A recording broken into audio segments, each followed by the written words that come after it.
Why do some men choose to leave a marriage? And I'm talking about marriages where they've got even young kids. I've heard of men leaving a marriage even before a child is born. It blows my mind. I can't understand it. I can empathize with it though, because there's a lot going on for a man that would make him leave a marriage.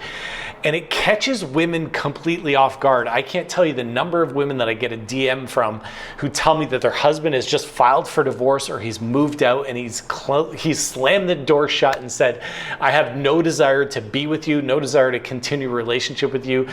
And these women are DMing me and they're asking, Jonathan, what can I do to get him back? Well, I'm going to hopefully give you some language that's going to help you do just that.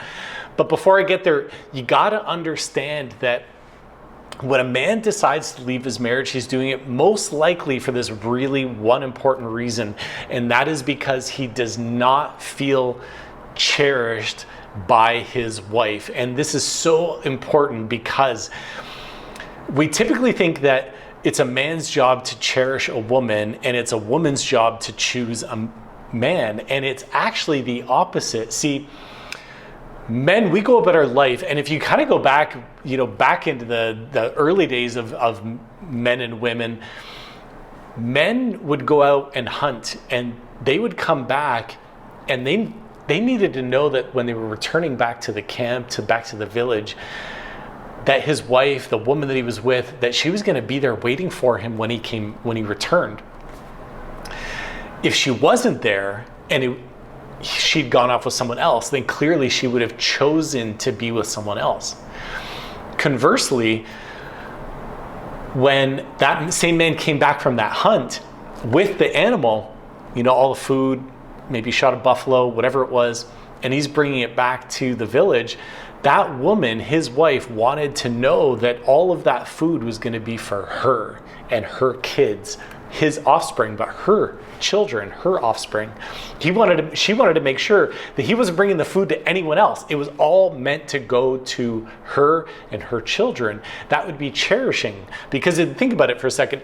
If he came back from the hunt and he brought all that food and he only gave her half and then gave another woman half, well, then he wouldn't be cherishing her to his fullest ability. He would only be partially cherishing her.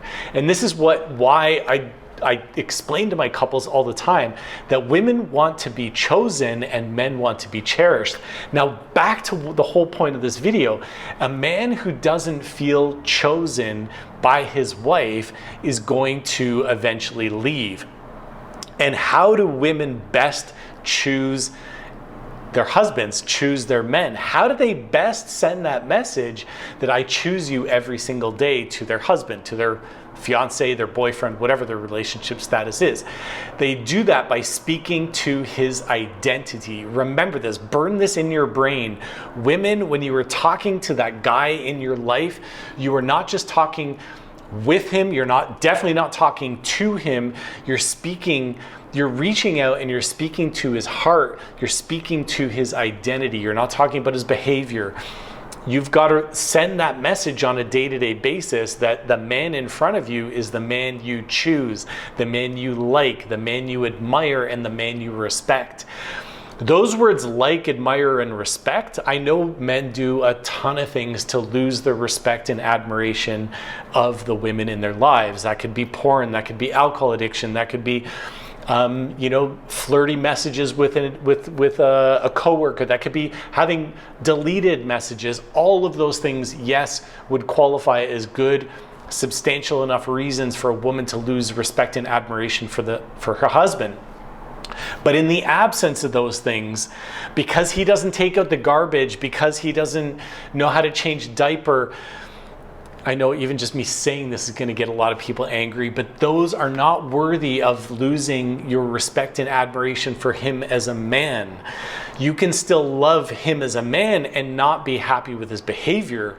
I've gone into great depths and detail on this subject of identity versus behavior over on my Instagram channel, so you guys can come and follow me over there at Couples Therapy with Jonathan. But for the sake of this video, it's really important for you guys to understand that your job is to send that message to him, that you choose him, but you don't choose a person for their behavior. You choose a person because you like who they are on the inside. You like their mind. You like the way they think.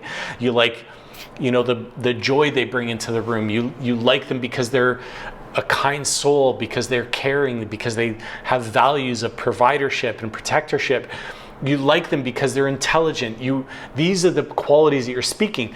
You're saying things like, I'm proud of you, or I feel safe with you. You smell great. You're speaking to his identity. When you stop doing that and you trade all the beautiful messages that you could be sending to him about him, and the only messages you communicate with him are about his behavior, how could you do that? I don't understand why you didn't help me out. You never do this, and you don't care about that. When that is what the conversation devolves into, where the only words you have left over in your day for him are about his behavior, I mean, that's fine. Absolutely. Talk to him about how he's not co-parenting well. Talk to him how he's leaving you out to dry, and clean up and do everything in the home and manage everything, and maybe you're even planning your own dates.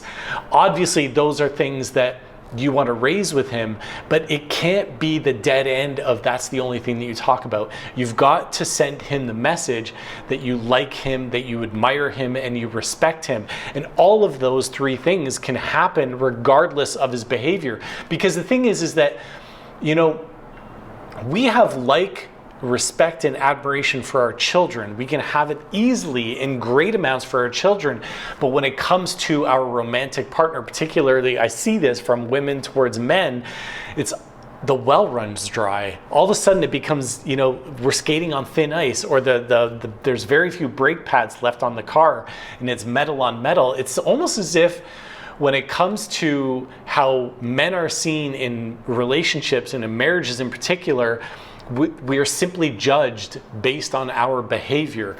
Now, I know so many women are going to tell me, Jonathan, yes, you know what, if he behaved better, if he did more, if he pitched more in, then I would like him better, I'd admire him more, I'd respect him more. The danger of that is that it's linear thinking. It's if this, then that.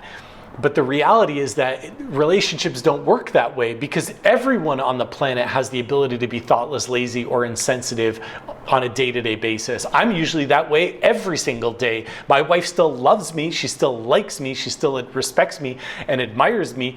She can decide not to respect or admire the crappy things I do throughout the day, or the thoughtless things that I do throughout the day. But she, as a man, can still respect She can still respect me as a man, she can still like me as a man, and she can still admire me as a man.